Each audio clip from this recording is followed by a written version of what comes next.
मुअज़्ज़िज़ नाज़रीन, मैं हूं मोहम्मद अल्ताफ़ हुसैन और आप देख रहे हैं सख्त जनता की पुकार। जनता की पुकार पर आपका इस्तकबाल है। आप में से जो भी हमारे इस चैनल पर नए हैं उनसे गुजारिश है कि हमारे इस चैनल को सब्सक्राइब करें। आइए देखते हैं कि आज ज़िला पंचायत साबिक़ रुकन तेजस्वी पटेल सुड़ेकरे को निरावरी निगम में शामिल करने का मुतालबा करते हुए करेबिलची में लोगों से सलाह मशवरा करने के लिए पहुँचे। इदारा रिफ़ाए आम के दफ्तर में एक मजलिस का इनकाद हुआ।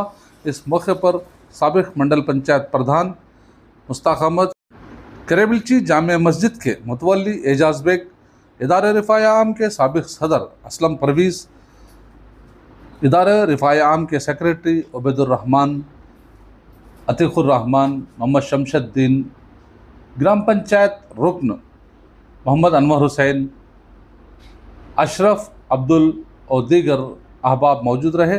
आइए इस मौके पर तेजस्वी पटेल क्या कहते हैं, सुनते हैं उन्हीं की ज़बानी।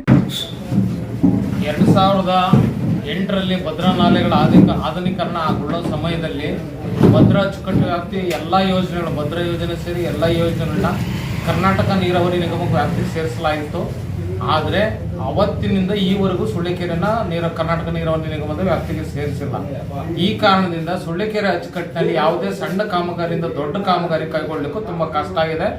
ಇನ್ನೂ ಒಂದು ಹಂತ ಹೆಂಗಿದೆ ಅಂದ್ರೆ, ಸುಳ್ಳೆಕೆರೆಗೆ ಸಂಬಂಧಪಟ್ಟಂಗೆ ಇಂಜಿನಿಯರ್ಗಳು ಯಾವುದೇ ಪ್ರಸ್ತಾವನೆ ಕಳಿಸಿದ್ರು ಇದು ಯಾವ ಇಲಾಖೆಗೆ ಸಂಬಂಧಪಟ್ಟದ್ದು ಅಲ್ಲಿಂದ ಅನುದಾನ ಪಡೆಯಬೇಕು ಹೊರತು ನಮಗೆ ಪ್ರಸ್ತಾವನೆ ಕಳಿಸಬಾರ್ದು.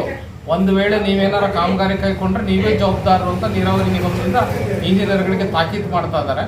ಮತ್ತೆ ಸುಳ್ಳೆಕೆರೆಯ ಪಾಣಿಯಲ್ಲಿ ಅಮೃತ್ ಮಾಲ್ ಕಾವಲ್ ಅಂತ ನಮೂದಾಗಿರೋದು ಕೂಡ ಮುಂದಿನ ದಿನಗಳಲ್ಲಿ ಅದು ತೊಂದರೆ ಆಗ್ಬೋದು ಅನ್ನೋದನ್ನ ಆಲೋಚನೆ ಮಾಡಿ ಸುಳ್ಳೆಕೆರೆನ ಕರ್ನಾಟಕ ನೀರಾವರಿ ನಿಗಮ ವ್ಯಾಪ್ತಿ ಸೇರಿಸಿ ಮತ್ತು ಶಾಂತಿ ಸಾಗರ ಸೇರಿ ಚನ್ನಗಿರಿ ತಾಲೂಕಿನ 2-3 ಹಳ್ಳಿಗಳಲ್ಲಿ ಏನು ಅಮೃತ್ ಕಾವಲ್ ಅಂತ ಬರ್ತಾ ಇದೆ ಅದು ಪಾಣಿಯಿಂದ ಕೈ ಬಿಡ್ರಿ ಅಂತ ಒತ್ತಾಯ ಮಾಡಿ ಇದೇ 13ನೇ ತಾರೀಕು ಕಾರಿಂಗನೂರಿನಿಂದ ಸುಳ್ಳೆಕೆರೆವರೆಗೂ ಪಾದಯಾತ್ರೆ ನಂಬಿಕೊಂಡಿದ್ದೀವಿ. ಆ ಪ್ರಯುಕ್ತ ಸುಳ್ಳೆಕೆರೆ ಅಚ್ಚುಕಟ್ಟು ವ್ಯಾಪ್ತಿಯಲ್ಲಿ ಕೆರೆಬಿಳ್ಚಿ ಗ್ರಾಮದ ಬರೋದ್ರಿಂದ ಕೆರೆಬಿಳ್ಚಿಯ ನಮ್ಮೆಲ್ಲ ರೈತ ಬಂಧುಗಳ ಜೊತೆಗೆ ನಮ್ಮ ಹೋರಾಟದ ವಿಷಯನ ತಿಳಿಸಿ ಹೋರಾಟದಲ್ಲಿ ಪಾಲ್ಗೊಳ್ಬೇಕು ಅಂತ ಕೋರಿದ್ದೀವಿ.